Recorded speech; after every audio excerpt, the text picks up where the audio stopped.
بسم الله الرحمن الرحيم নূরে Medina, নূরে Medina. ইমন ইয়ামিন নিবেদিত নূরে Medina প্রযোজিত। ওই সাহাবী এসে যখন আমার নবীর সামনে নিজের মার কথা বলছেন, আমার নবীর দুই চোখ বেয়ে বেয়ে পানি পড়ছে। ওই সাহাবী বললেন, হুজুর যদি কোনো গোস্তাকি হয়ে থাকে ক্ষমা করে দেন। বলেন, না না, তুমি কোনো গোস্তাকি করো নাই, বরং তুমি যখন তোমার মার কথা বলছো তখন আমার মার কথা মনে হয়ে গেছে। নবীজি সাল্লাল্লাহু আলাইহি ওয়াসাল্লাম তো মাত্র 6 বছর বয়সে মাকে হারিয়েছেন। তো নবীজি জানেন মা হারানোর বেদনা কি জিনিস। একজন এতিম সন্তান জানে মার স্নেহ, বাবার মমতা, ভালোবাসা সেটা কি জিনিস। যখন তার সামনে আরেকজন সন্তান, তার মা যখন তার সন্তানকে আদর করে, যখন তার সামনে আরেক বাবা তার সন্তানকে আদর করে, তখন ওই এতিম সন্তানের বুকটা হয়তো কেঁপে উঠে যে আমার মা বাবা যদি থাকতো তাহলে আমাকেও এমন আদর করত। কথা বলে ঠিক কিনা? এই জন্য চেষ্টা করবেন যে এতিম সন্তানদেরকে আদর করা, মহব্বত করা, ভালোবাসা, এটা আমাদের সবার দায়িত্ব। কারণ আমি এখন আছি, 2 দিন পরে আমার সন্তানও এতিম হয়ে যেতে পারে কি পারে না? আমার সন্তান এতিম হয়ে যেতে পারে। এই জন্য এতিমদের প্রতি মায়া করবেন। যাই হোক, তো নবীজি সাল্লাল্লাহু আলাইহি ওয়াসাল্লাম নিজের মার কথা মনে করলেন আর আমার দয়ালু ইরশাদ করলেন, লাউ আদরাকতু ওয়ালিদাইয়া আও আহদাহুমা, আজকে যদি আমার মা বাবা জীবিত থাকতো, অথবা অন্তত আমার মাও যদি জীবিত থাকতো, ওয়ানা উসাল্লি সালাতাল ইশা, আর আমি ঈশার নামাজের মধ্যে দাঁড়িয়ে আছি, ওয়া আকরাউ ফিহা বিফাতিহাতিল কিতাব, আর সূরা ফাতিহা আমি তেলাওয়াত করছি, আমার পিছনে সাহাবায়ে কেরাম তোমরা দাঁড়িয়ে আছো, আমি তোমাদেরকে নিয়ে নামাজের মধ্যে ছিলাম, আর এই সময় যদি আমার মা আমাকে ডাক দিত, আমি তোমাদেরকে রেখে নামাজ রেখে মার কাছে চলে যেতাম। তার মানে মাকে কতটুকু আদর করতে হবে, শ্রদ্ধা করতে হবে। আল্লাহ সুবহানাহু ওয়া তাআলা ইরশাদ করেন, ওয়া ক্বাদা রাব্বুকা আল্লা তা'বুদু ইল্লা ইয়্যাহু ওয়া বিল ওয়ালিদাইনি ইহসানা। আল্লাহর ইবাদতের পরে মা বাবার খেদমতের কথা আল্লাহ পাক বলেছেন। সুবহানাল্লাহ বলেন। তো নবীজি সাল্লাল্লাহু আলাইহি ওয়াসাল্লামের আখলাকে হাসানা, মার প্রতি কতটুকু দয়া, মার প্রতি কতটুকু আদব প্রদর্শন করতে হয়, আমার দয়ালু সেটা শিক্ষা দিলেন। এই জন্য আমার ভাইরা যারা আছেন, খবরদার কখনো মার সাথে বড় গলায় কথা বলবেন না, মার সাথে চোখ রাঙায় দিবেন না, মাকে ধমক দিবেন না। কারণ যারা মাকে কষ্ট দেয়, মা বাবার অবাধ্য সন্তান যারা, আমার নবী ইরশাদ করেন তারা তো জান্নাতে যাবে দূরের কথা, তারা জান্নাতের ঘ্রাণও পাবে না। নাউজুবিল্লাহ বলেন। অথচ জান্নাতের ঘ্রাণ পাওয়া যায় প্রায় 40,000 মাইল দূরে থেকে, জান্নাতের ঘ্রাণ পাওয়া যায়। সুবহানাল্লাহ বলেন না? এত দূর থেকে জান্নাতের ঘ্রাণ পাওয়া যায়। কিন্তু আমার নবী বলেন যারা মা বাবাকে কষ্ট দেয় তারা জান্নাতে তো যাইতে পারবেই না, জান্নাতের ঘ্রাণও তারা পাবে। এই জন্য মা বাবাকে কখনোই কষ্ট দিবেন না, মা বাবার সাথে কখনো উচ্চ গলায় কথা বলবেন না। এবং আমার দয়াল নবী সাল্লাল্লাহু আলাইহি ওয়াসাল্লামের আখলাকে হাসানা, নবী সন্তানদেরকে আদর করতেন, মহব্বত করতেন। একবার এক সাহাবী আসলেন, দেখলেন আমার নবীর আস্তিনের নিচে মনে হয় 2টা বিড়াল ছানা। তো বললেন, হুজুর আপনার এই আস্তিনের নিচেটা কি? তো আমার নবী যখন চাদর মুবারক সরালেন, দেখলেন আমার নবীর ডান রানের উপর ইমাম হাসান বসে আছেন, বাম রানের উপর ইমাম হুসাইন বসে আছেন। তো আমার নবী একবার ইমাম হাসান এবং ইমাম হুসাইনকে চুমু খাচ্ছেন। তখন ওই সাহাবী বলেন, হুজুর আপনি যে আপনার নাতিদেরকে এভাবে চুমু খাচ্ছেন, আমি তো আমার 10টা সন্তান আছে, একটারও জীবনে চুমু খাই নাই। তো আমার নবী ইরশাদ করলেন, লা ইয়ারহামুল্লাহ মান লা ইয়ারহামুন নাস, যে মানুষের প্রতি দয়া করে না, আল্লাহ তার প্রতি দয়া করে না। তো তোমার দিলকে পাথর বানায় না, তোমার সন্তানকে মায়া করো, আদর করো, মহব্বত করো। আজকে কিছু আছে মানুষ সন্তানকে শুধু শাসন করে, শুধু শাসন করে। তো শুধু শাসনের মধ্যে যদি আপনি রাখেন, এই সন্তান আপনার কাছে অনেক কিছু গোপন করবে। তো যখন সন্তান আপনার কাছে অনেক তথ্য গোপন করবে, তখন ওই সন্তান ভুল পথে যাওয়ার সম্ভাবনা আছে না নাই? কিন্তু আপনি তাদের সাথে যদি সুন্দরভাবে কথা বলেন, ইজি টু অ্যাক্সেস হন, তারা যদি স্বাধীনভাবে মন খুলে আপনার সাথে কথা বলতে পারে, তাহলে তারা পজিটিভ নেগেটিভ দুই ধরনের কথা আপনাকে বলবে। কিন্তু আপনি বাবা হিসাবে বা আমার ঘরের মা বোন যারা শুনছেন, আপনি মা হিসাবে আপনার সন্তানকে আপনি সঠিক পথ প্রদর্শন করবেন। আমার মা বোনরা মেয়েদের সাথে বান্ধবীর মতো আচরণ করেন এবং আমার বাবারা সন্তানদের সাথে বন্ধুসুলভ আচরণ করেন, যেন আপনার সন্তান আপনার কাছে মন খুলে সব কথা বলতে পারে। কারণ আপনার সাথে যদি সে মন খুলে কথা না বলে, তাহলে অবশ্যই সে বাইরে কারো না কারোর সাথে পরামর্শ করবে। মানুষ তো পরামর্শ ছাড়া চলে না, মানুষ তো বন্ধু ছাড়া চলে না। এখন তার বন্ধু যদি তাকে ভুল পরামর্শ দেয়, তখন তো আপনারই ক্ষতি হবে। এই জন্য আপনার সন্তান যেন কোনো বদ আখলাকের শিকার না হয়, বিপদে না যায়, এই জন্য সন্তানদের সাথে সবসময় আদর্শ ব্যবহার করে কথা বলবেন। হ্যাঁ, যখন একটু কঠিন দেখাতে হয়, আবার অনেক সময় বেশি ছাড় দিলে সন্তান বেশি ছাড় পেয়ে যায়। যখন যেরকম দরকার, এরকম না একেবারে মারতে মারতে একেবারে বেহুশ করে ফেলবেন, এরকমও না। বরং নবীজি সাল্লাল্লাহু আলাইহি ওয়াসাল্লাম ইরশাদ করেছেন, তোমার সন্তান যখন 7 বছর বয়স, তাকে নামাজের আদেশ করো। যখন 10 বছর হয়, তখন সে যদি নামাজ না পড়ে, তাহলে প্রয়োজনে তাকে মৃদু প্রহার করো। মৃদু প্রহার করার কথা বলা হয়েছে, এরকম না যে একেবারে মারতে মারতে পিঠের ছাল তুলে ফেলবেন। অনেকে মাদ্রাসায় নিয়ে যায়, আর হুজুরদেরকে বলে, হুজুর চামড়াটা আপনার, আড্ডি গুড্ডি আমার। আছে না এরকম? বলুন, চামড়ার মাংস যা আছে সব আপনার, আড্ডিটা আমার। এখন ওই সন্তান চিন্তা করার, আমার বাপ যদি খালি আড্ডি চাইছে, তাহলে আমি আর বাপের হয়ে কি করবো? যাই হোক, এরকম করার কথা বলবেন না। এবং সন্তানদের সাথে মলিন আচরণ করবেন, নম্র ভদ্র হয়ে। আপনি যেমন আচরণ করবেন, আপনার সন্তান আপনার দিকে তেমন আচরণ শিখবে। কারণ বাচ্চারা হচ্ছে মোমের মতো, কাদামাটির মতো। আপনি তাদের সামনে যেরকম আচরণ করবেন, সে এটাই শিখবে, এটাই নকল করবে। আপনি নিজে যদি মিথ্যা কথা বলেন, আর আপনার সন্তানকে যদি বলেন যে তুমি মিথ্যা কথা বলিও না, তো আপনার সন্তান বলবে, তুমি তো সকাল সন্ধ্যা মিথ্যা কথা কও, আমার আবার সত্য কথা বলতে শিখাও কেন? একবার এক জায়গা থেকে ফোন আসছে, তো বাপ একটু রেস্ট, দুপুরবেলা রেস্ট নিচ্ছে আর কি। একজন ফোন দিছে, এখন বাপ বলতেছে, ফোনটা ধরে বলো আব্বু বাসায় নাই। তো ফোন ধরে ছেলে ডাইরেক্ট বলে দিয়েছে, আব্বু বলেছে আব্বু বাসায় নাই। এখন আপনি যা বলছেন, আপনার ছেলে সেটাই শিখবে। তো এই জন্য আমি আপনাদেরকে মধ্যে আরোপ করবো, নবীজি সাল্লাল্লাহু আলাইহি ওয়াসাল্লামের আখলাকে তাইয়্যিবা ছিল, নবীজি বাচ্চাদেরকে বড় মায়া করতেন, আদর করতেন, সোহাগ করতেন। এবং মদিনার বাচ্চারা যখন নবীজির কাছে আসতেন, এমনও হয়েছে নবীজি মসজিদে নববীর মধ্যে সাহাবায়ে কেরামকে নিয়ে বসে আছেন, 3-4 জন বাচ্চা আসছে, রাসূল পাক সাল্লাল্লাহু আলাইহি ওয়াসাল্লামের হাত মোবারক ধরে বলে, ইয়া রাসূলুল্লাহ চলেন আমাদের সাথে বাইরে। আমার নবী তাদের সাথে বাইরে চলে আসলো। তারা আমার নবীর হাত মোবারক ধরে মদিনার অলিতে গলিতে ঘুরেছে, আবার আমার দয়ার নবীকে নিয়ে মসজিদ নববীতে এসেছে। নবী একবারও জিজ্ঞাসা করেন আমাকে কোথায় নিয়ে যাও, বরং বাচ্চারা যেভাবে আমার নবীকে নিয়ে খেলাধুলা করেছে, আমার নবীও তাদের সাথে খেলাধুলা করেছে। এবং নবীজি যখন কোনো উটের পিঠে বা গাধার পিঠে বা ঘোড়ার পিঠে সাওয়ার হতেন, নবীজি কখনো একা সাওয়ার হতেন না, কোনো না কোনো বাচ্চাকে নিয়ে সাওয়ার হতেন।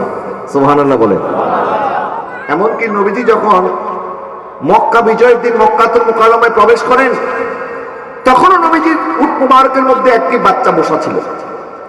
সেই বাচ্চাকে ইমাম হাসান হুসাইন না, সাইয়েদনা আবু বকর সিদ্দিকের শাহজাদা না, ওমর ইবনুল খাত্তাবের শাহজাদা না, ওসমান জিন্নুরাইনের শাহজাদা না, বড় বড় জলিল এবং কদর সাহাবীর শাহজাদা বসা ছিলেন না।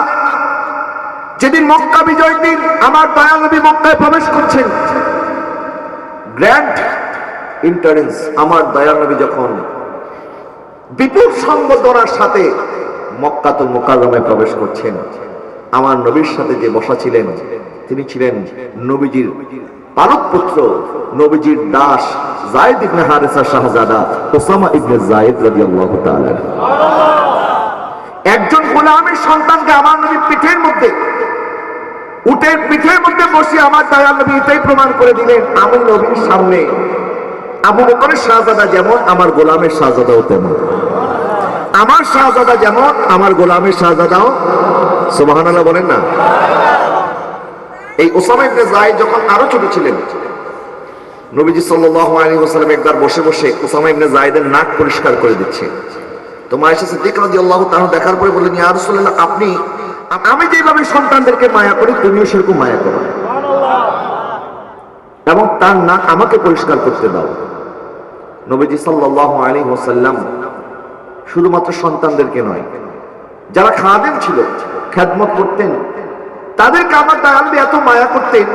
আনাস ইবনে মালিক রাদিয়াল্লাহু তাআলা বলেন, খাদিমতুন নবী 10 সিনিন, আমি দয়াল নবী খেদমত করেছি 10 বছর, কিন্তু নবী 10 বছরে একবারও আমাকে ধমক দেয়নি,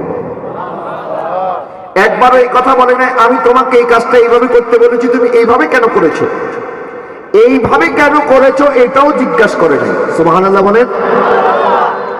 আনাস ইবনে মালিক বলেন, আমি একবার রাস্তায় বের হলাম, তো নবীজি আমাকে একটি কাজ দিয়েছিল, কিন্তু আমি রাস্তায় বের হওয়ার পরে বাচ্চাদের খেলাধুলার মধ্যে এত মগ্ন হয়ে গিয়েছি যে রাসূল যে আমাকে একটি কাজ দিয়ে পাঠিয়েছে এটা আমি ভুলে গেছি। এখন কিছুক্ষণ পর দেখলাম আমার পিছনে এসে কেউ একজন হাত রেখেছে আমার পিঠের মধ্যে। আমি পিছন দিক দিয়ে তাকাতে দেরি, দেখি রাহমাতুল লিল আলামিন চলে এসেছে। তো এই দৃশ্য দেখার পরে উনি ভয় পেয়ে গেলেন, না জানি আমার রাসূল আমাকে কখন ধমক দেয়, কিন্তু আমার রাসূল তখনও ধমক দেয় নাই। বরং আমার নবী হাসি মুখে জিজ্ঞাসা করলেন, আমার নবী কখনো কখনো ইয়া আনাস ডাকতেন, কখনো ইয়া উনাইস ডাকতেন, কখনো ইয়া জাল উজনাইন ডাকতেন, মজা করতেন। আমরা যেরকম মজা করি এরকম মজা নয়, আমরা তো মজা করি আরেকজনকে কষ্ট দিয়ে, আরেকজনকে খাটো করে, কিন্তু রাসূল কখনো আরেকজনকে খাটো করে মজা করতেন না, বরং সত্য মজা করতেন। যেমন আমার নবীজি সাল্লাল্লাহু আলাইহি ওয়াসাল্লামের কাছে এক সাহাবী আসলেন, বলেন, হুজুর আমার উটটা হারিয়ে গেছে, আপনি একটু উটের জন্য দোয়া করেন। তো আমার দয়াল নবী হাত তুলে বলেন, আল্লাহ আপনি তাকে একটা উটের বাচ্চা দান করেন। ওই সাহাবী বলছে, হুজুর উটের বাচ্চা দিয়ে আমি কি করবো, আমার যে উট হারায় গেছে এই উটটার জন্য আল্লাহ ফিরত দান করে, আপনি একটু ওই উটের জন্য দোয়া করেন। আমার নবী আবার দোয়া করলে আল্লাহ তাকে উটের বাচ্চাটা ফিরিয়ে দেন। এখন ওই সাহাবী বুঝতে পারছে না যে আমার রাসূল কি বোঝাতে চাচ্ছেন। যখন বারবার ওই সাহাবী বলছে, হুজুর আমার উটের জন্য দোয়া করেন, তখন আমার নবী ইরশাদ করলেন, তুমি যে উট উট করতেছো এই উটে তো কোনো উটের বাচ্চা না। সুবহানাল্লাহ বলেন। তো এরকম মজা করতেন, কাউকে কষ্ট দিয়ে না। আমরা তো মজা করি, কিরে কোন গুদামের চাইল খাইছো এত মোটা কেন, বলে কি বলে না, বলে এমন বট গাছের মতো লম্বা, তুমি মরলে তো তোমার লাশ মসজিদের ওই খাটিয়ার মতো জায়গা হবে না। আমরা মানুষ কোনো সময় এরকম বলি না, বলি। আবার অনেক মা বোন আছে বলে, আরে এমন অসুন্দর, মনে হয় না সহজে বিয়ে হবে। নাউজুবিল্লাহ বলেন না। আল্লাহ সুবহানাহু ওয়া তাআলা যার তাকদীরে যেমন লিখে রেখেছেন এটা আল্লাহ পাকই ভালো জানেন। তো ইজ্জু মান তাশা ওয়া তুযিল্লু মান তাশা বিয়াদিকাল খাইর। ইজ্জত দেওয়ার মালিক কে? বেইজ্জতি করার মালিক কে? আল্লাহ সুবহানাহু ওয়া তাআলা কার রিজিক কোথায় রেখেছেন, কাকে কোন সম্মানে প্রতিষ্ঠিত করবেন এটা আল্লাহ পাকই ভালো জানে। এইজন্য আল্লাহ সুবহানাহু ওয়া তাআলা পবিত্র কোরআনে বলেছেন যে তোমরা একে অপরকে ছোট করে কথা বলিও না, কারণ তুমি যাকে ছোট করে কথা বলতে হতে পারে সে তোমার চেয়ে সম্মানে এগিয়ে। আমরা অনেক বাদশা দেখেছি, বাংলাদেশের মধ্যে ছিল 9 বছরের রাজা, 10 বছরের সাজা, 2 বছর ছিল জেলখানার মধ্যে বাজা। কথা বলেন ঠিক কিনা? তার মানে ক্ষমতা আজকে আছে কালকে নাই, রূপ আজকে আছে কালকে নাই, সৌন্দর্য আজকে আছে কালকে নাই। গতকালকে যখন ভূমিকম্প হয়েছে আপনারা টের পেয়েছেন? পাইছেন নি সবাই? আজকেও তো হয়েছে, টের পাইছেন? আজকে টের পান নাই? আজকেও বিকাল 3:30 বাজে হয়েছে, যদিও গতকালকের তুলনায় আজকেরটা একটু কম ছিল, 2টা ঝাঁকুনি দিয়েছে। আজকে যে ভূমিকম্প হয়েছে সেটা ছিল 4.8 স্কেল মাত্রার, আর কালকে যেটা হয়েছে সেটা ছিল 5.8। তো এই যে ভূমিকম্প যখন শুরু হয়েছে, তো এখন মানুষ যে ধন সম্পদ বাড়ি গাড়ির জন্য এতদিন পাগল ছিল, এক মুহূর্তের মধ্যে সমস্ত সম্পদের লোভ মন থেকে চলে গেছে। আল্লাহর কাছে বলছে, আল্লাহ শুধু জীবনটা বাঁচিয়ে রাখো, এটাই যথেষ্ট। কথা বলে না ঠিক কিনা? যারা বাড়ি ঘরে ছিল তারা যখন বের হয়ে গেছে, তখন কি তারা ঘরের মধ্যে স্বর্ণ গয়না টাকা পয়সা হীরা জহরত কোথায় কি আছে এটা কি দেখার সময় আছে? যে আল্লাহ শুধু কোন রকম খালি জানটা ফিরাইয়া দাও। তা আল্লাহ যখন জান ফিরাইয়া দিছে তখন এখন আমরা একদম স্বাধীন হয়ে গেছি, একেবারে তখন আবার আল্লাহর বিলে গেছি। আল্লাহ সুবহানাহু ওয়া তাআলা আমাদেরকে কালকে একটু দেখায় দিলেন, দেখো আমার ক্ষমতা কি জিনিস। পৃথিবীর মানুষ এত কিছু আবিষ্কার করেছো তোমরা, কিন্তু ভূমিকম্প ঠেকানোর মতো কোনো মেশিন তোমাদের কাছে নাই। তো ভূমিকম্প কখন হবে এটাও তোমরা জানো না, তো তোমরা কি জানো? তোমরা কত দুর্বল। আমি আল্লাহ তোমাদের অন্তরের মধ্যে এক মুহূর্তের মধ্যে ভয় তৈরি করতে পারি। যারা এত স্বপ্ন দেখেছেন কালকে, ওই এক মুহূর্তের মধ্যে আপনাদের সমস্ত স্বপ্ন শেষ, আমাদের সমস্ত স্বপ্ন শেষ। শুধু একটাই স্বপ্ন, আল্লাহ শুধু বাঁচিয়ে রাখো, জীবনটা বাঁচায় দাও। আল্লাহর কাছে দোয়া করেছেন। প্যারে হাজরিন, যখন একদিন এইভাবে মালাকুল মউত চলে আসবে, তখনও হয়তো আমাদের স্বপ্ন এইভাবে শেষ হয়ে যাবে। আগা আপনি মौत से कोई बशर नहीं, सामान 100 बरस के पल के खबर नहीं। আমরা 1000 বছরের স্বপ্ন দেখি, 100 বছরের প্রস্তুতি আমাদের আছে, কিন্তু এক মুহূর্তের কোনো গ্যারান্টি নাই। এই জন্য কার কেমন হয়, কে কিভাবে মারা যায়, কার হাসর কেমন হয়, কার মौत কেমন হয়, এটা আমরা কেউ বলতে পারি না। বাল আমিন দাউদের কথা আপনারা শুনেছেন, পবিত্র কোরআনে তার কথা আছে।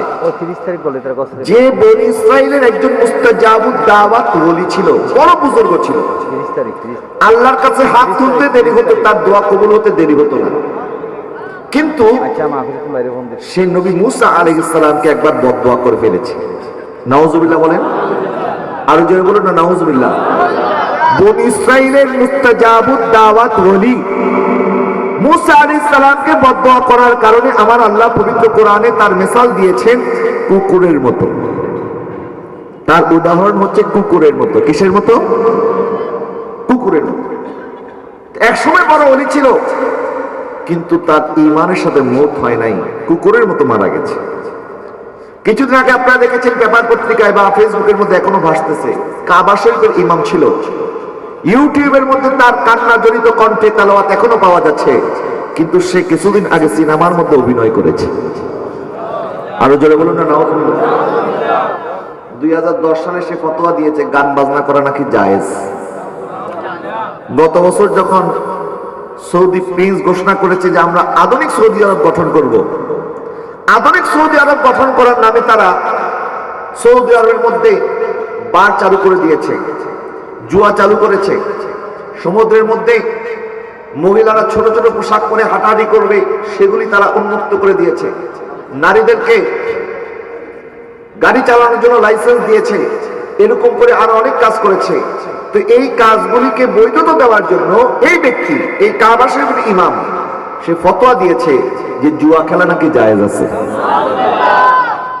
বাদশাহ আকবরের দিনে এলাহির কথা আপনারা জানেন।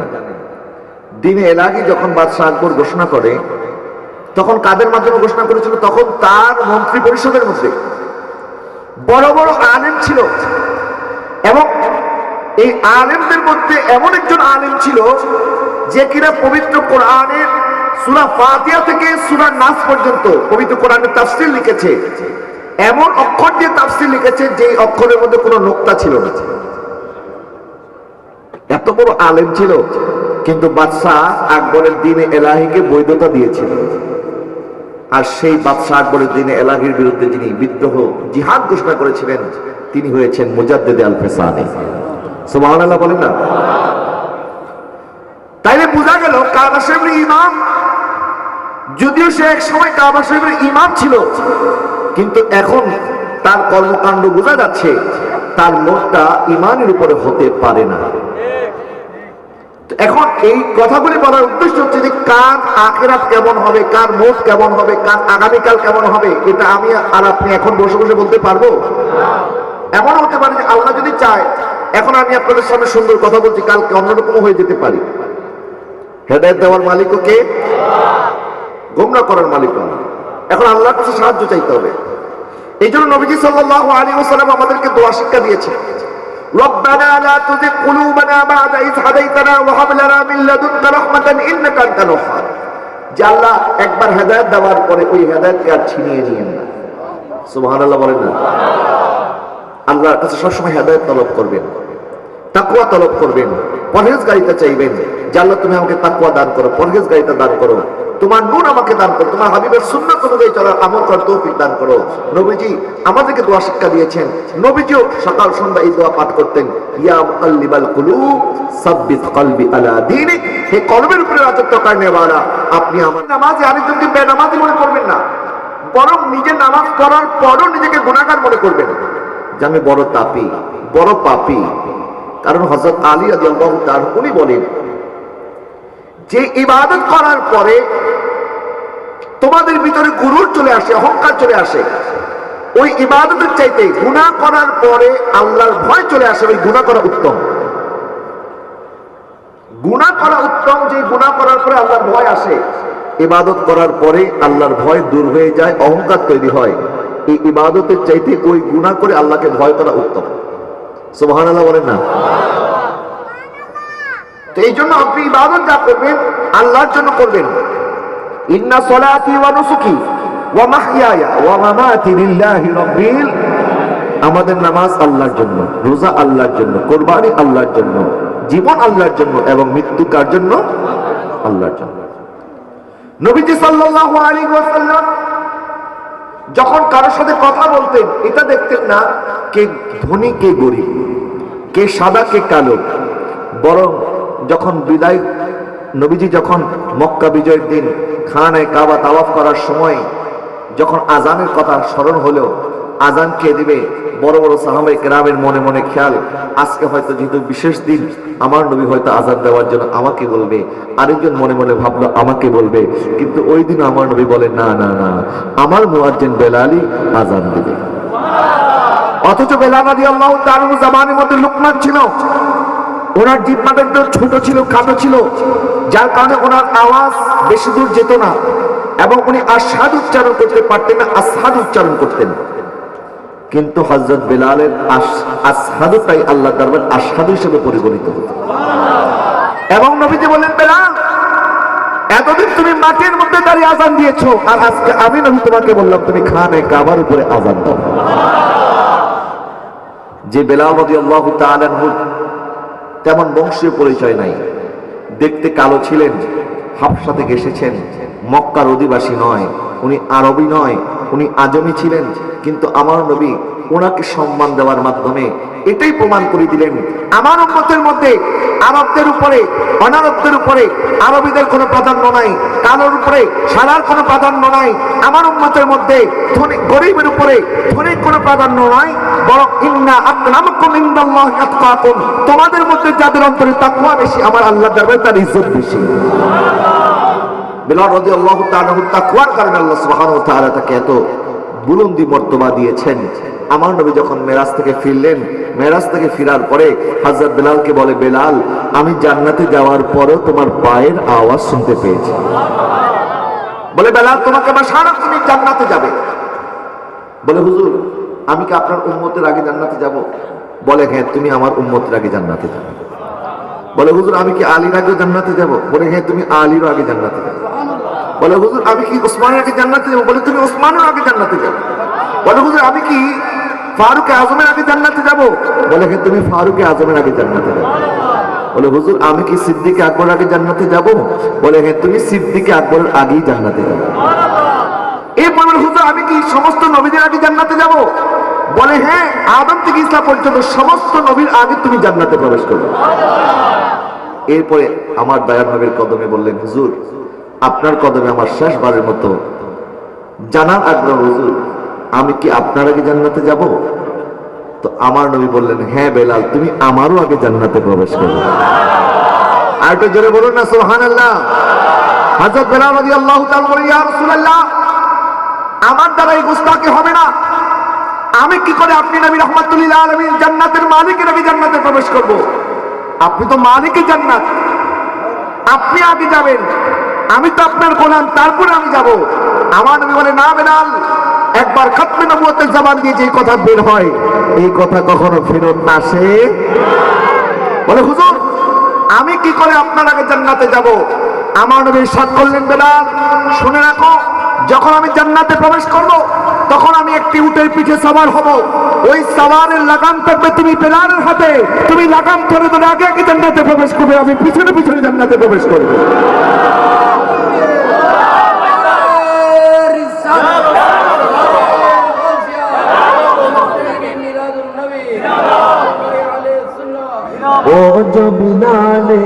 हबशी है सरवर जी का प्यारा है दुनिया के हर आशिक की आंखों का वो तारा है और जो बिलाल हबशी है सरवर जी का प्यारा है दुनिया के हर आशिक की आंखों का वो तारा है कितने जुल्म हो ये उन पर सीने में रखे पाथे फिर भी जुबां पर जारी था ला इलाहा ला हस्बी रब्बी जल्लल्लाह मा फी कल्बी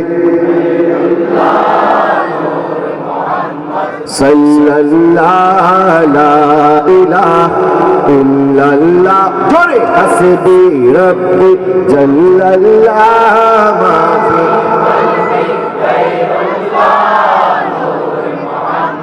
सल्लल्लाहु ला इलाहा इल्लल्लाह आपके सदके में आका सारे जहां को दीन मिला बेदीनों ने कलमा पढ़ा ला इलाहा इल्लल्लाह हस्बी रब्बी जल्लल्लाह मा फी कल्बी गैरुल्लाह नूर मुहम्मद सल्लल्लाहु তাহলে বোঝা গেল এই উম্মতের মধ্যে ধনী এবং গরিবের মধ্যে কোনো পার্থক্য আরব অনারবের মধ্যে কোনো পার্থক্য সাদা এবং কালোর মধ্যে কোনো পার্থক্য কারণ সবাইকে সৃষ্টি করেছেন এক আল্লাহ এবং আমাদেরকে একভাবেই ফেরত যেতে হবে আমি আর আপনি যখন এসেছি যে ধনীর ঘরে জন্ম হয়েছে সেও খালি গায়ে এসেছে আর যে গরিবের ঘরে জন্ম হয়েছে সেও খালি গায়ে এসেছে আবার যখন দুনিয়া থেকে চলে যাব সেদিনের সময় একই অবস্থায় যাব কথা বলেন ঠিক কিনা আল্লাহ সুবহানাহু ওয়া তাআলা মাঝখানে আমাদেরকে যে সময় দিয়েছেন এই সময়টা দুনিয়ার সময়টা এটা আমাদের পরীক্ষার সময় আল্লাহ যাদেরকে ধন সম্পদ দিয়েছেন তারাও পরীক্ষার মধ্যে আছেন আবার যাদেরকে অর্থ সম্পদ কম দিয়েছেন তারাও পরীক্ষার মধ্যে আছেন যারা নিয়ামত পেয়েছেন তারাও পরীক্ষার মধ্যে যারা নিয়ামত পায় নাই তারাও পরীক্ষার মধ্যে নিয়ামত যারা পেয়েছেন তাদের পরীক্ষা হচ্ছে শুকরের পরীক্ষা আল্লাহর নিয়ামতের শুকরিয়া আদায় করছেন কিনা আর যারা বিপদের মধ্যে আছেন মুসিবতের মধ্যে আছেন তাদের পরীক্ষা সবরের পরীক্ষা সুবহানাল্লাহ বলেন না কিসের পরীক্ষা সবরের এবং সবরের পরীক্ষা সবচেয়ে বেশি দিয়েছেন আমার নবী কামলিওয়ালা মুহাম্মদুর রাসূলুল্লাহ সাল্লাল্লাহু আলাইহি ওয়াসাল্লাম নবীজি দুনিয়া এবং আখিরাতের বাদশা দয়াল নবীকে আল্লাহ সুবহানাহু ওয়া তাআলা জান্নাতের মালিক বানিয়েছেন আবে কাউসারের মালিক বানিয়েছেন দুনিয়ার সমস্ত খাজানার মালিক বানিয়েছেন নবীজি ইরশাদ করেন ইন্নামা আনা কাসিমু ওয়াল্লাহু ইউতি আল্লাহ দাতা আমি নবী বন্টনকারী কিন্তু ওই নবীও অনেক দিন পর্যন্ত এমনও হয়েছে মা আয়েশা সিদ্দিকা বলেন আমাদের ঘরে মাসকে মাস হয়ে যেত চুলার মধ্যে আগুন জ্বলতো না নবীজি পেটের মধ্যে পাথর বেঁধেছে মা আয়েশা সিদ্দিকা রাদিয়াল্লাহু তাআলা আনহা নবীজি সাল্লাল্লাহু আলাইহি ওয়াসাল্লামের ওফাতের পরে যখন ওনার ঘরে কেউ হাদিয়া প্রেরণ করতেন সুস্বাদু খাবার যখন গোশত প্রেরণ করতেন কেউ এই গোশত দেখার পরে ওনার দুই চোখ বেয়ে বেয়ে পানি পড়তো এবং বলতো যে আমার দয়াল নবী সারা জীবন ভর একদিনে দুই বেলা কখনো গোশত খাইতে পারে নাই অথচ আজকে আমাদের টেবিলের মধ্যে আইটেমের কোনো অভাব যদি হালকা একটু টান পড়ে যায় তখন চিল্লাচিল্লি শুরু হয়ে যায় আজকে গরু গোশত নাই কেন মুরগির গোশত নাই কেন আজকে এটা নাই কেন সেটা নাই কেন আমরা শুকর করি না যে আল্লাহ সুবহানাহু ওয়া তাআলা তুমি তো এখন আমাদেরকে রিজিক দিয়েছো রিজিক তো বন্ধ করো নাই অথচ নবীজি এক মাস হয়ে যেত নবীজি সাল্লাল্লাহু আলাইহি ওয়াসাল্লাম ঘরের মধ্যে চুলার মধ্যে আগুন জ্বলতো না প্রিয় হাজরিন তারপরও আমার নবী কখনো আল্লাহর কাছে বলেনি আল্লাহ আমার এত ক্ষুধা এত অভাব এত জ্বালা এত যন্ত্রণা আজকে তো মানুষ অল্প থেকে অল্প হলেই মানুষের কাছে হাত পাতে, আমার নবী ইরশাদ করেছেন যে মানুষের কাছে হাত পাতে আল্লাহ সুবহানাহু ওয়া তাআলা তার এই হাত পাতার স্বভাবকে এত, এই জন্য কখনো মানুষের কাছে হাত পাতবেন না। বরং আল্লাহ সুবহানাহু ওয়া তাআলা আপনাকে যে হাত দিয়েছে এই হাত কাজে লাগান, মেহনত করেন, কাজ করেন, যা উপার্জন করবেন। পৃথিবীর কোনো কাজ ছোট মনে করবেন না যে আমি মুচি, আমি রাস্তার পাশে দাঁড়িয়ে দাঁড়িয়ে বসে বসে আমি জুতা সেলাই করি, না, এটাকে ছোট মনে করবেন। আমাদের অনেক ভাইরা আছেন যারা দেশের মধ্যে বলে আমি মুদি দোকানদারি কেমনে করবো, মানুষ তো আমাকে চিনে জানে, আমি তো এলাকার ক্যাডার, আমি যদি দোকানে বসে বসে মুদি দোকানদারি করি মানুষ তো আমাকে ইজ্জত দিবে না। তা আপনি এটার মধ্যে ইজ্জত পান না, আর মানুষকে ধমকি দিয়ে টেন্ডারবাজি করে অস্ত্র থেকে আপনি টাকা পয়সা নেন, এটার মধ্যে মনে হয় ইজ্জত আছে? এটার মধ্যে ইজ্জত আছে? বরং আপনি মেহনত করেন, আপনি রাস্তার মুচি না 5 স্টার হোটেলের মালিক, এটা আল্লাহ দেখবে না। আল্লাহ দেখবে আপনার অন্তরে আল্লাহর ভয় কত দূর আছে। কথা বলেন না, ঠিক কিনা? আল্লাহর কাছে সব সমান। এই জন্য কোনো কাজকে ছোট মনে করবেন না। যারা রাস্তার মুচি আছেন, আমার দয়াল নবী নিজেই নিজের নালাইন মোবারক, জুতা মোবারক সেলাই করতেন। এক সাহাবী দেখার পরে বললেন, ইয়া রাসূলুল্লাহ, আপনার জুতা মোবারকটা আমাকে দেন, আমি একটু সেলাই করে দেই। আমার নবী বলে, না না, আমার কাজ অন্য কেউ করবে, এটা আমি নবী পছন্দ করি না। সুবহানাল্লাহ বলেন। আমার নবী প্রত্যেকটা মানুষের জন্য আইডল, রাস্তার মুচের জন্য আইডল। যে তুমি রাস্তার মধ্যে বসে বসে আরেকজনের জুতা সেলাই করে নিজেকে ছোট মনে করিও না। আমার নবীও নিজের জুতা মোবারক পরিষ্কার করেছে। আর আমরা যারা আছি আমাদের একটু লাজ শরম করতে হবে। অনেক সময় দেখা যায় মুচিদেরকে আমরা মানুষই মনে করি না। তাদের সামনে একটি টেবিল থাকে ছোট্ট, তারা নিচে বসে বসে কাজ করে, তো জুতাটা রাখার জন্য একটা উঁচা জায়গা থাকে না, অনেকে জুতাটা খুলে না দিয়ে ডাইরেক্ট পা দিয়ে দেয়। আছে না এরকম মানুষ? আপনি যার সামনে পা তুলে দিলেন, মনে রাখবেন একদিন তার পায়ের নিচেও হয়তো আপনাকে আসতে হতে পারে। এই জন্য কখনোই দুনিয়ার মধ্যে গর্ব করে হাঁটবেন না। নবীজি বলেন, আল মুমিনু গিররুন কারীম, মুমিন হবে নম্র ভদ্র। নবীজির উরুজ এমন ছিল, নবী জমিনও হেঁটেছেন, আল্লাহর আরশে পাকের মেহমানও হয়েছেন। কথা বলেন ঠিক কিনা? নবীজি আরশে আযমে গিয়েছেন, যে জায়গায় কেউ যাইতে পারে নাই। নবী ইব্রাহিম আলাইহিস সালামের অবস্থান ছিল 7ম আসমান পর্যন্ত। নবীদের মধ্যে আমার নবীর পরে ইব্রাহিম আলাইহিস সালামের মর্তবা ছিল 7ম আসমান পর্যন্ত।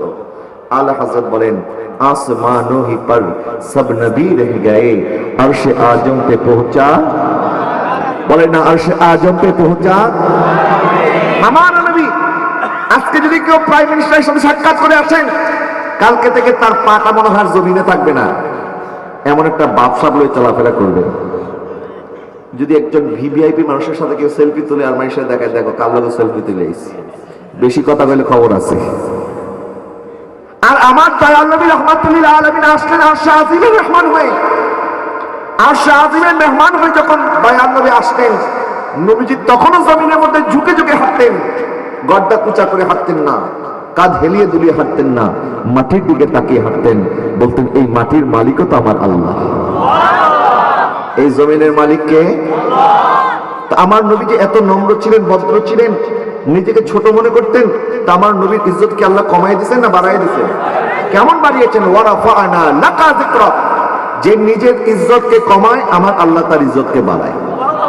আর যে ইজ্জতের পিছনে ছুটে, সে ইজ্জতশালী হতে পারে। এই জন্য নম্র হয়ে থাকবেন, ভদ্র হয়ে থাকবেন, মানুষের সাথে কথায় কথায় লেগে যাবেন না। এবং কেউ যদি আপনাকে কষ্ট দেয়, আপনি আল্লাহর জন্য তাকে ক্ষমা করে দেন।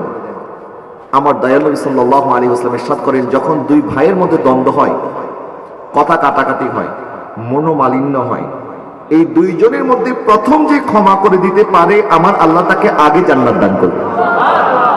ওই দুই ব্যক্তির মধ্যে ওই ব্যক্তি আগে জান্নাতে যাবে যে আগে ক্ষমা করেছে। আজকে আপনার সামনে একটি অফার চলছে, এই মার্কেট থেকে আপনি একটা পণ্য কিনলে 100 টাকার পণ্য 80 টাকায় কিনতে পারবেন। আপনি মনে 20 টাকা ছাড় পাবো, আচ্ছা ঠিক আছে যাই। কিন্তু বাজারে যাওয়ার পর যদি শুনেন যে সামনের বাজারে একই জিনিস 50 টাকায় বিক্রি হচ্ছে, আপনি বলবেন 1 মাইল হেঁটে যাব, তারপর যদি 30 টাকা বাঁচে আরো ভালো। সেখানে যাওয়ার পরে যদি শুনেন সামনে আরেক মাইল দূরে এখানে এই একই পণ্য বিক্রি হচ্ছে মাত্র 20 টাকায়, আপনি বলবেন তাহলে 100 টাকা দিয়ে 5টা পণ্য কিনে আসবো, তারপরে ওখানে যাই। আমরা ডিসকাউন্ট পাওয়ার জন্য মাইলকে মাইল যাইতে পারি, কিন্তু জান্নাতে আগে যাওয়ার লোক মনে হয় আমাদের অন্তরে নাই। যদি জান্নাতে যাওয়ার লোক আমাদের অন্তরে থাকতো, তাহলে এই সামান্য জমি জমা নিয়ে, বাড়ি গাড়ি নিয়ে, টাকা পয়সা নিয়ে ভাইয়ের সাথে ভাই, ভাইয়ের সাথে বোন এত দ্বন্দ্ব করতে পারতো না। আজকে অনেক ভাই আছে, বোনরা যখন শ্বশুর বাড়ি থেকে বাপের বাড়ি বেড়াতে আসে, তখন ভাইরা তার সন্তানকে শিখিয়ে দেয়, যাও ফুপুরে গিয়া বলো ফুপু বাইক কবে যাইবেন, কখন সে চলে যাবে।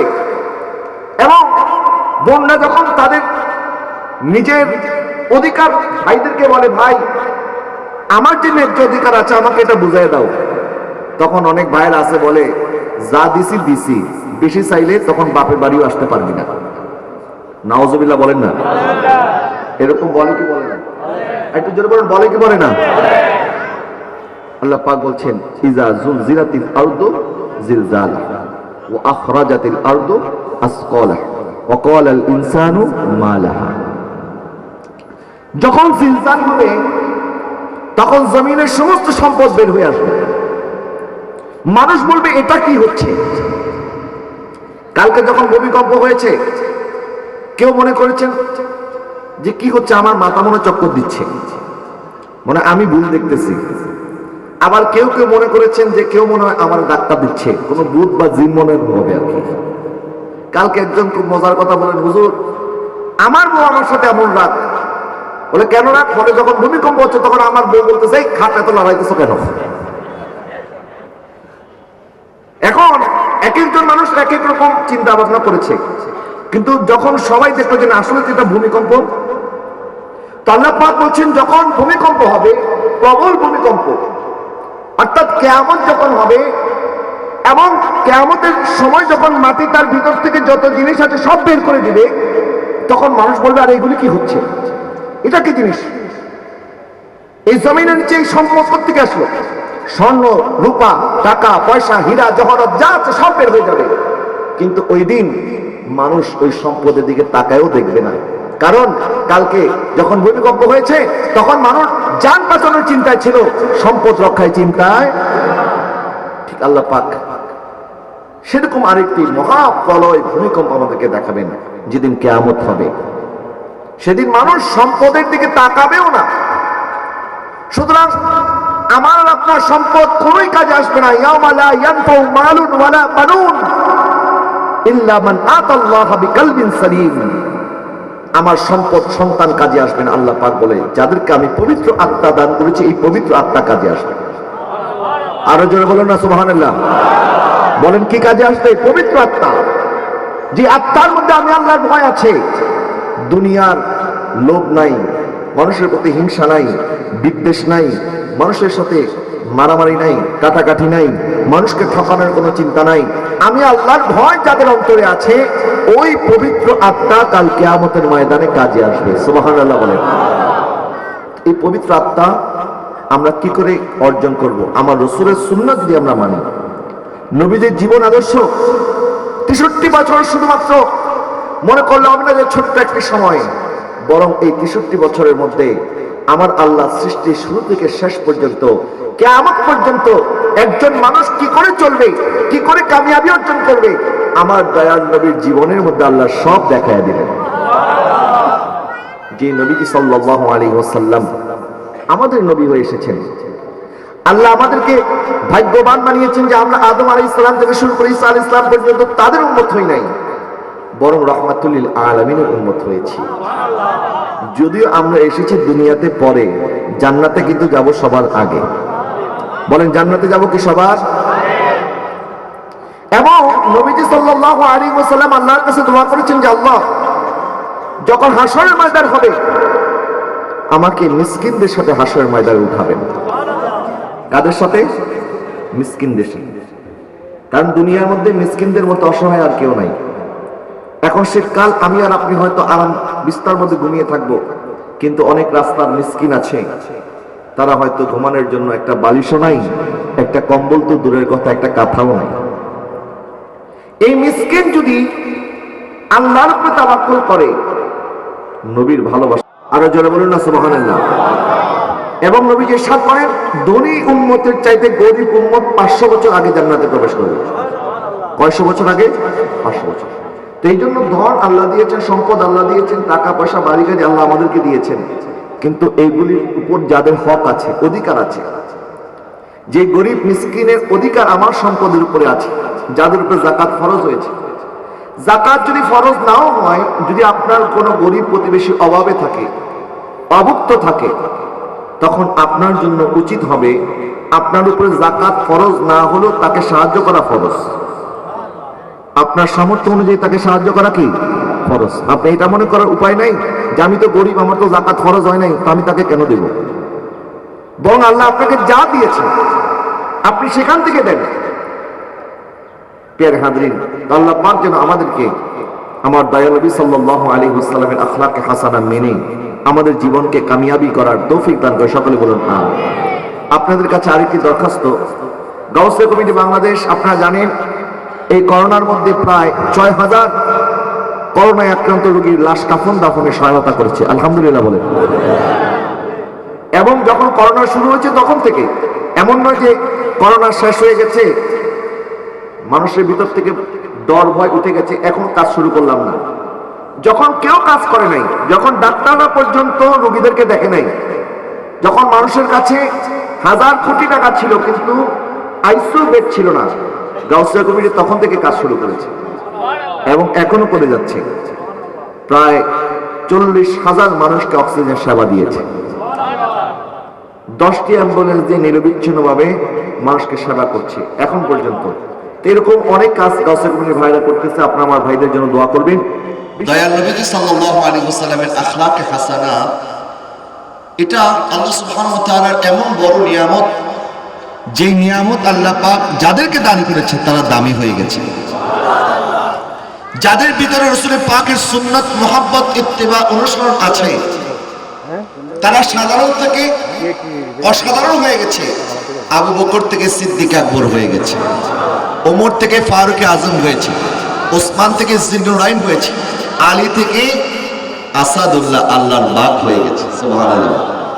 এই জন্য যাদের ভিতরে রাসূলের সুন্নাত আছে, দেখবেন মানুষ তাদেরকে সম্মান করে, সেলুট জানায়। আর যাদের ভিতরে রাসূলের আখলাক নাই, মানুষ তাদেরকে ভয় পাইলেও তাদেরকে সম্মান করে না। কথা বলেন ঠিক কিনা? তো এই নূর অর্জন যারা করতে পারেন তারা কামিয়াব হবেন। বিশেষ করে আমার যুবক ভাইদেরকে আমি বলবো যে যারা মনে করছেন যে হুজুর এখন দাঁড়িয়ে রাখবো না, চাকরিটাকে পেয়ে নি তারপরে দাঁড়িয়ে রাখবো, কিন্তু মালাকুল মউত যখন আসবে তখন আপনি চাকরি করেন না, আপনি বেকার, এটাকে মালাকুল মউত দেখবে? আপনি বিয়ে করেছেন কি করেন না, এটাকে দেখবে? যখন মালাকুল মউত আসার সময় হয়ে যাবে তখন চলে যেতে হবে। তো আমি আর আপনি জীবনের অনেক সময় পার করে দিয়েছি কালকে কালকে কালকে করে, কিন্তু সেই কালকে হয়তো এখনো আসে নাই। কিন্তু একদিন যখন আসবে, মালাকুল মউত যখন আসবে, আল্লাহ সুবহানাহু ওয়া তাআলা যেভাবে কালকে ভূমিকম্প দিয়েছেন, এরপরেও যদি আমরা মনে করি যে আল্লাহ আমাদেরকে সুযোগ দিবে, কালকের সুযোগটা হয়তো আমাদের জীবনের শেষ সুযোগও হতে পারে। আজকের এই রাত, আজকের এই মাহফিল জীবনের শেষ মাহফিলও হয়ে যেতে পারে। এই জন্য আজকে থেকে ওয়াদা করেন যে আল্লাহ আর একটি সময় আমরা হেলায় ফেলায় কাটাবো না, অবহেলায় কাটাবো না, আমরা গাফলতির মধ্যে থাকবো না। আল্লাহ পাক বলেছেন আলহাকুমুত তাকাতুর হাত্তা যুরতুমুল মাকাবির, তোমরা গাফলতির চাদরের মধ্যে, তোমরা টাকা পয়সা বিত্ত বৈভবের মধ্যে এমন ভাবে ডুবে আছো, তোমরা জানো তোমাদেরকে মরতে হবে, তোমরা দেখছো তোমাদের সামনে মানুষ মারা যাচ্ছে, তারপর তোমরা দুনিয়া দুনিয়া করছো। এই দুনিয়ার কিছুই তোমার সাথে যাবে না। কুল্লু নাফসিন যায়িকাতুল মউত, প্রত্যেককে মৃত্যুর স্বাদ গ্রহণ করতে হবে। ওয়া ইন্নামা তুআফাউনা উজুরাকুম ইয়াওমাল কিয়ামা, তোমাদের প্রত্যেকের প্রতিদান আমি আল্লাহ কিয়ামতের দিন আদায় করে দেব। ফামান যুহজিয়া আনিন নার, যারা জাহান্নাম থেকে বাঁচাতে পেরেছে, ওয়া উদখিলাল জান্নাতা, যারা জান্নাতে যাওয়ার সামান তৈরি করতে পেরেছে, যারা নিজেদেরকে দুনিয়ার মধ্যে জান্নাতি মানুষ বানাতে পেরেছে, আল্লাহ বলে ফাকাত ফাজ, তারা কামিয়াব হয়ে গেছে। তা কামিয়াবি তো আল্লাহ দান করেন, ধন সম্পদের মধ্যে কামিয়াবি নাই, দুনিয়ার ক্ষমতা বিত্ত বৈভবের মধ্যে কামিয়াবি নাই। যারা জান্নাতে যাইতে পেরেছে তারা কামিয়াব। কথা বলেন ঠিক কিনা? এই জন্য জান্নাতে যাইতে হইলে মালিক জান্নাত আমার দয়াল নবীকে অনুসরণ করতে হবে। এই জন্য আমি আপনাদের খেদমতে আরজ করব, এখনো যারা রাসূলের সুন্নতকে আপন করতে পারেন নাই, এখনো যারা 5 ওয়াক্ত নামাজ মসজিদে এসে পড়েন না, দুনিয়ার সব কাজ আপনার, এক নাম্বার নামাজের বেলায় আপনার অলসতা। আমাদেরকে অনেকে বলেন হুজুর ফজরের সময় তো উঠতে পারি না। আপনার যদি ভোর 4টা বাজে ফ্লাইট হয়, আপনাকে কেউ ডাইকা তুলতে হবে না, আপনি অটোমেটিক উঠে যাবেন। কথা বলেন না, ঠিক না? কারণ আপনার চিন্তা হচ্ছে যদি ফজরের সময় না উঠি, 4টা বাজে যদি না উঠি, তাহলে তো আমার ফ্লাইট মিস হয়ে যাবে, ট্রেন মিস হয়ে যাবে, বাস মিস হয়ে যাবে। তো যখন সকাল সকাল আমাদের ফ্লাইট থাকে, আমাদের যাত্রার সময় যখন থাকে, এটা গভীর রজনী হলেও তখন আমরা উঠে যাই। তো আমরা যদি ফ্লাইটের জন্য উঠতে পারি, নামাজের জন্য ওঠা দরকার আছে না নাই? কালকে যখন ভূমিকম্প হয়েছে, ফজরের ওয়াক্তটা ছিল, দেখেন কি একটি সময় ছিল, একদিক দিয়ে শুক্রবার, আরেক দিক দিয়ে ফজরের সময়। যারা নিয়মিত নামাজি তারা তো কালকে ঠিক মতো নামাজটা আদায় করেছে, আর যারা নামাজ কাজা করে তারা সবাই ঘুমিয়েছিল। এখন আপনি যদি কালকে আপনার মৃত্যু হতো আর আপনি যদি নামাজরত অবস্থায় থাকতেন, আমার নবী ইরশাদ করেন যে যে অবস্থায় মারা যায় কাল কিয়ামতের ময়দানে তাকে কবর থেকে সেই অবস্থায় তোলা হবে। এক সাহাবী হজ করতে আসছে, উটের পিঠ থেকে পড়ে গেছে, সাথে তো মারা গেছে।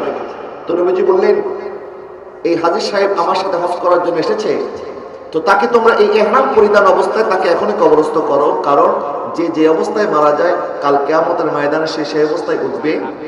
সে যখন লাব্বাইক আল্লাহুম্মা লাব্বাইক ধ্বনি দিতে দিতে হজ করার জন্য আসছে, রাস্তার মধ্যে তার মৃত্যু হয়ে গেছে, তাকে এইভাবেই দাফন করে দাও, কারণ কাল কিয়ামতের ময়দানে তাকে যখন সে কবর থেকে উঠবে তখন লাব্বাইক আল্লাহুম্মা লাব্বাইক বলতে বলতে উঠবে। সুতরাং যারা যেভাবে মারা যায় তারা কবর থেকে সেইভাবে উঠবে। যারা গতকালকে ফজরের সময় যদি এমন হতো যে মানুষ সব মরে গেছে, কারণ 100 বছর পর পর কিন্তু বড় বড় একটা ভূমিকম্প হয়, 100 বছর পর পর মহামারী আসে, এটা প্রকৃতির একটা নিয়ম, আল্লাহ সুবহানাহু ওয়া তাআলার একটা নিজাম। গত 100 বছর আগে বাংলাদেশে, এটা আমি আজকে পত্রিকায় পড়েছি, 100 বছর আগে বাংলাদেশে একটি ভূমিকম্প হয়েছিল যেখানে 2.5 লক্ষ মানুষ মারা গেছে। 100 বছরের জনসংখ্যা আরো বাড়ছে না, ঘনবসতি আরো বাড়ছে না, বেড়েছে। তো ওই জরিপ অনুযায়ী বাংলাদেশে যদি শক্ত কোনো ভূমিকম্প হয়, যেই কালকে 5.8 স্কেল মাত্রার ভূমিকম্প হয়েছে, বাংলাদেশ যদি 8 মাত্রার ভূমিকম্প হয় তাহলে কমপক্ষে 2.5 থেকে 3 কোটি মানুষ মারা যাবে। এবং এটা প্রকৃতির একটি নিয়ম, আল্লাহ সুবহানাহু ওয়া তাআলার একটা নিজাম 100 বছর পর পর। এখন কালকে হয়তো আমরা বেঁচে গেছি, কালকে থেকে আজকে আসরের সময় বেশি সময় হয় নাই, আজকে আসরের সময় ভূমিকম্প হয়েছে। তো সামনে আবার কখন হবে, বা ভূমিকম্প না হোক, মালাকুল মউতের সাথে তো সাক্ষাৎ হবে। বলেন হবে কিনা? আমাকে আর আপনাকে মরতে হবে। প্রত্যেকদিন আমরা দেখি হঠাৎ ওই মানুষ মারা গেছে। আজকে চট্টগ্রামের মধ্যে আমি দেখলাম যে এক ট্রাক চালক লরি, স্বামী এবং স্ত্রী রাস্তা দিয়ে যাচ্ছে, স্বামীর বয়স আমাদের মতো তরুণ, তার স্ত্রীকে নিয়ে রাস্তা দিয়ে যখন যাচ্ছে, ওই লরিটা তার স্ত্রীর গায়ের মধ্যে উঠিয়ে দিয়েছে। ইন্না লিল্লাহি ওয়া ইন্না ইলাইহি রাজিউন। এখন ওই স্বামী কবর থেকে কোনোভাবে, কবরস্থান থেকে তার বন্ধু বান্ধব তাকে আনতে পারতেছে না। আজকে পত্রিকার মধ্যে নিউজ, ওই ছবি ছাপা হয়েছে। তো এই যে হঠাৎ করে মানুষ মারা যায়, আমাদের চোখের সামনে মানুষ মারা যায়, তো একদিন এমন হবে যে আমার সংবাদ হয়তো এইভাবে ছাপা হবে, কিন্তু আমরা নিজের জন্য কি সংগ্রহ করেছি? আল্লাহ সুবহানাহু ওয়া তাআলা আমাদেরকে বারবার সুযোগ দিচ্ছেন এবং আল্লাহ স্মরণ করিয়ে দিচ্ছেন, ইন্না বাতশা রাব্বিকা লাশাদীদ, আমি আল্লাহর পাকড়াও বড়ই কঠিন। আমি আল্লাহ যখন পাকড়াও করব তখন পৃথিবীর কেউ তোমাকে আটকিয়ে রাখতে পারবে না। এই জন্য আল্লাহকে ভয় করেন, কবরের জন্য তৈরি করেন। আল্লাহ পাক বলছেন, ইয়া আইয়ুহাল্লাযীনা আমানু তাকুল্লাহা ওয়াল তানজুর নাফসুম মা কদ্দামাত লিগাদ। তুমি আল্লাহকে ভয় করো এবং নিজের দিকে তাকাও, তুমি নিজের জন্য কি সংগ্রহ করেছো। মানুষ যখন মারা যায় তখন মানুষ জিজ্ঞাসা করে এই মানুষ তার পরিবারের জন্য কি রেখে যাচ্ছে। আর আল্লাহর পক্ষ থেকে যখন ফেরেশতা দুনিয়াতে আসে তখন এক ফেরেশতা আরেক ফেরেশতাকে জিজ্ঞাসা করে এই মানুষটা কবরে তার সাথে কি নিয়ে যাচ্ছে। যেটা রেখে যাচ্ছেন এটা কাজে আসবে না, যেটা নিয়ে যাচ্ছেন এটা কাজে আসবে। যেই নেক আমল, মানুষকে সহযোগিতা, মানুষকে ভালোবাসা, নামাজ, ইবাদত, বন্দেগী, পরহেজগারি, তাকওয়া যা আপনি দুনিয়াতে পালন করেছেন, আপনি কবরে জানিয়ে যাচ্ছেন, এটাই আপনার কাজে আসবে।